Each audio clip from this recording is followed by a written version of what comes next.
जय सियाराम, जय जानकीनाथ। कल की कक्षा में हमने द्वितीय अध्याय को परिपूर्ण किया। आज हम तृतीय अध्याय में प्रवेश करते हैं। आइए कक्षा को प्रारंभ करते हैं। श्री गणेशाय नमः। श्री सरस्वत्यै नमः। श्री वेद पुरुषाय नमः। गुम गुरुभ्यो नमः। अथ तृतीयोऽध्यायः। सेनापतियों सहित महिषासुर का वध, इसका वर्णन तृतीय अध्याय में किया गया है। आइए ध्यान के माध्यम से अध्याय को प्रारंभ करते हैं।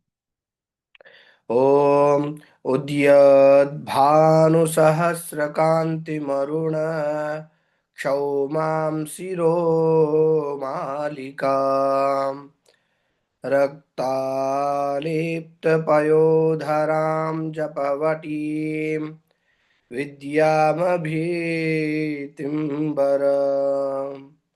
हस्ताब्जैर्दधतीं त्रिनेत्रविलसद् वक्त्रारविन्दश्रियां देवीं बद्धहिमांशुरत्नमुकुटां वन्दे रविन्दस्थिताम् उद्यद्भानुसहस्रकान्तिमरुण क्षौमां शिरो मालिकां रक्तालेप्तपयोधरां जपवटीं विद्यामभेतिं वरम् हस्ताब्जैर्दधतीं त्रिनेत्रविलसद् वक्त्रारविन्दश्रियम् देवीं बद्धहिमांशुरत्नमुकुटां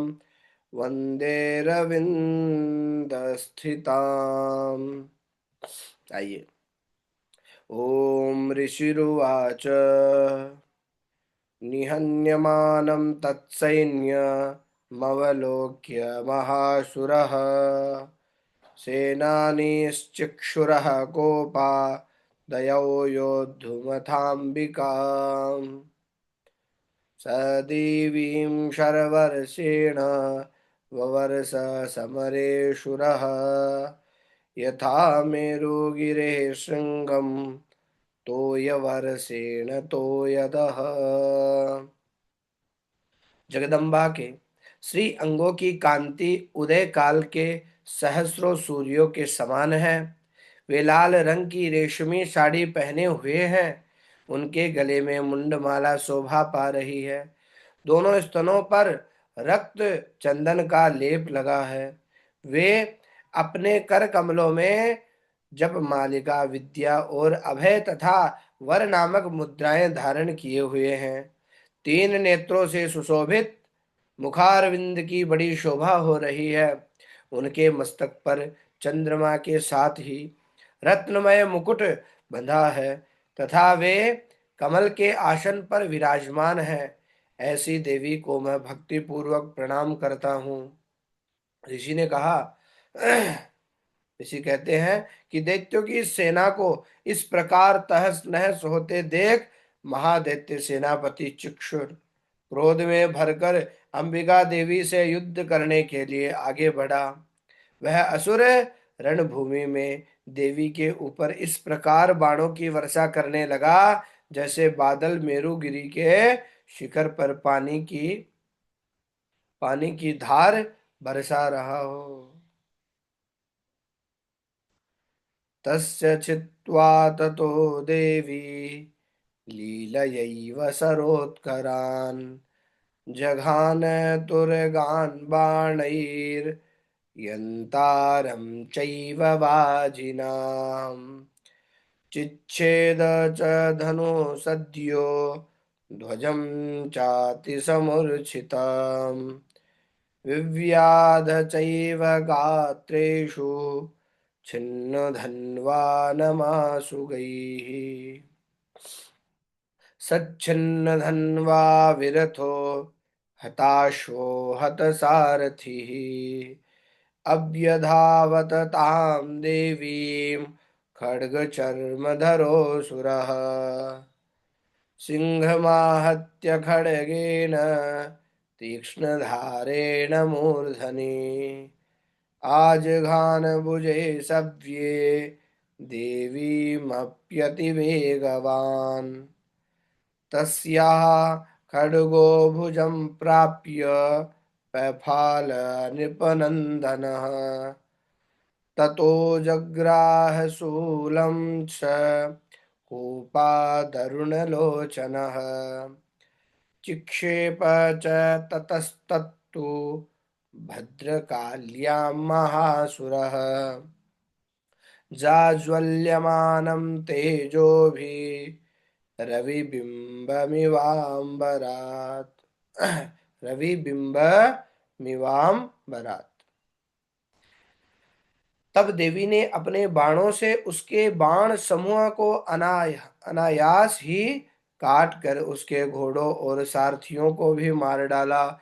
साथ ही उसके धनुष तथा अत्यंत ऊंची ध्वजा को भी तत्काल काट गिराया।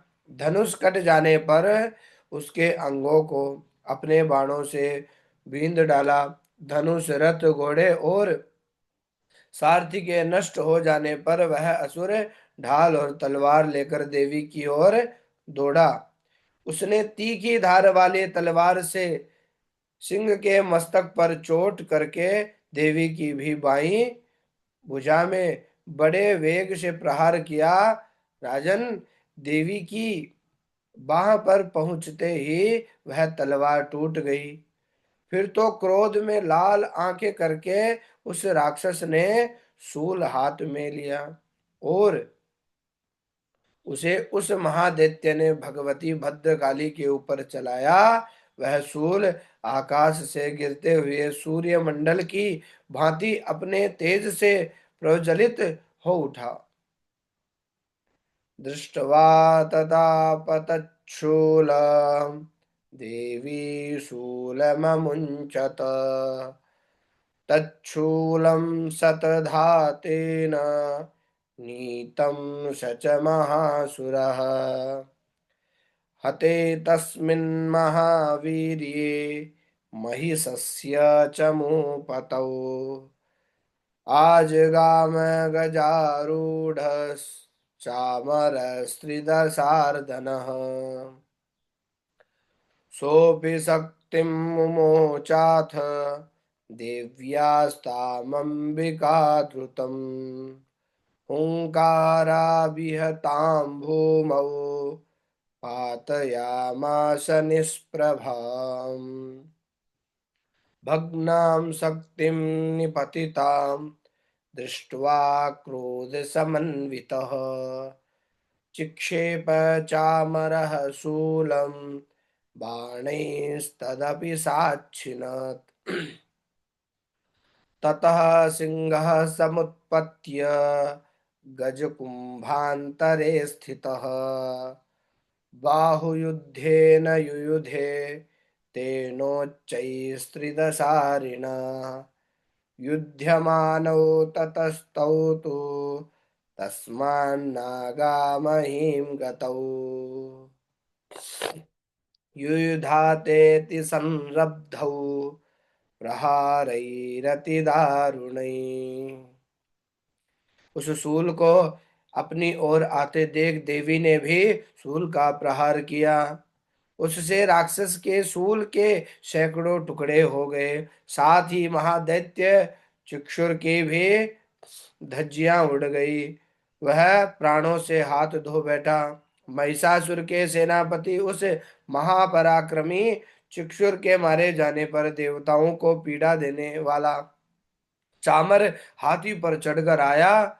उसने भी देवी के ऊपर शक्ति का प्रहार किया, किंतु जगदम्बा ने उसे अपने हुंकार से ही आहत एवं निष्प्रभ करके तत्काल पृथ्वी पर गिरा दिया। शक्ति टूटकर गिरी हुई देख चामर को बड़ा क्रोध हुआ। अब उसने शूल चलाया, किंतु देवी ने उसे भी अपने बाणों द्वारा काट डाला। इतने में ही देवी का सिंह उछलकर हाथी के मस्तक पर चढ़ बैठा और उस दैत्य के साथ खूब जोर लगाकर बाहु युद्ध करने लगा। वे दोनों लड़ते लड़ते हाथी से पृथ्वी पर आ आ गए और अत्यंत क्रोध में भरकर एक दूसरे पर बड़े भयंकर प्रहार करते हुए लड़ने लगे। ततो वेगात् कमुत्पत्य निपत्य च मृगारिणा करप्रहारेण शिरश्चामरस्त्रिपृथक्कृतम्। ततो वेगात् खमुत्पत्य निपत्य च मृगारिणा करप्रहारेण शिरश्चामरस्य पृथक् कृतम्। उदग्रश्चरणे देव्या शिलावृक्षादिभिर्हतः दन्तमुष्टिस्थलैश्चैव करालश्च निपातितः। देवी क्रुद्धा गता पातैश्चूर्णयामास चोद्धतम् वास्कलं बिन्दिपालेन बाणैस्ताम्रं तथान्धकम्। देवी क्रुद्धा गदापातैश्चूर्णयामास चोद्धतं वास्कलं बिन्दिपालेन बाणैस्ताम्रं तथान्धकम्। उग्रास्यमुग्रवीर्यं च तथैव च महाहनुम् त्रिनेत्रा च त्रिशूलेन जघान परमेश्वरी। विडालस्यासिनाकायात् पातयामास वै शिरः दुर्धरं दुर्मुखं चोभौ शरैर्निन्येयमक्षयम्। तदंतर सिंह बड़े वेग से आकाश की ओर उछला और उधर से गिरते समय उसने पंजों की मार से चामर का सिर धड़ से अलग कर दिया। इसी प्रकार उदग्र भी शिला और वृक्ष आदि की मार खाकर रणभूमि में देवी के हाथ से मारा गया तथा कराल भी दांतों, मुक्कों और थपड़ों की चोट से धराशायी हो गया। क्रोध में भरी हुई देवी ने गदा की चोट से उद्धत का कचूमर निकाल दिया। बिंदीपाला बिंदीपाल से वासकल को तथा बाणों से ताम्र और अंधक अंधक को मौत के घाट उतार दिया। तीन नेत्रों वाली परमेश्वरी ने त्रिशूल से उग्रास्य उग्रवीर्य तथा महाहनु नामक दैत्य को मार डाला। तलवार की चोट से बिडाल के मस्तक को धड़ से काट गिराया। दुर्धर और दुर्मुख इन दोनों को भी अपने बाणों से यमलोक भेज दिया। आज की कक्षा में हम इन 20 श्लोकों का वाचन करेंगे। आप अच्छे से उच्चारण करें, अच्छे से इसका पाठ करें। ठीक है। जय सिया राम, जय जानकी नाथ।